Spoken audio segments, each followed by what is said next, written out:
Hi everyone! Welcome back to Easy Language Routine. Before we start our story today, please subscribe to our channel and hit the bell icon so you never miss our daily routines. And if you find this video helpful, don't forget to give it a thumbs up. Maria's Saturday Diary. Dear Diary, yesterday was Saturday. It was a very good day for me. I woke up at 8 a.m. The weather was beautiful and the sun was bright. I did not want to stay in bed, so I got up quickly. First, I went to the kitchen. I made a big breakfast. I ate eggs, bread, and some fruit. I drank a large cup of coffee because I love coffee. Breakfast is my favorite time of the day.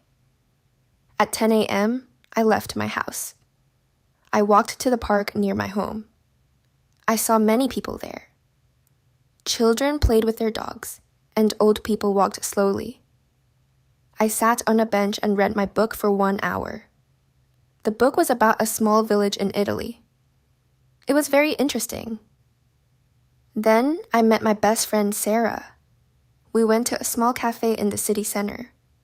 We ordered 2 sandwiches and orange juice. We talked about our lives and our work. Sarah started a new job last week. She was very happy about it. We laughed a lot. In the afternoon, we decided to go shopping. I needed a new dress for a party. We visited many shops. Finally, I found a beautiful blue dress. It was not very expensive, so I bought it. Sarah bought a pair of black shoes. At 4 p.m., I came back home. I was a bit tired, so I rested on the sofa. I watched a documentary on TV about nature. I learned new things about animals. In the evening, I cooked dinner. I made pasta with tomato sauce. It was delicious. After dinner, I listened to some music and cleaned my kitchen. At 9 p.m., I called my mother. We talked for 30 minutes. She told me about her garden.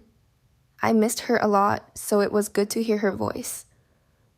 Finally, I brushed my teeth and washed my face. I went to bed at 10:30 p.m. I felt very happy and relaxed. It was a simple but perfect day. Good night, diary.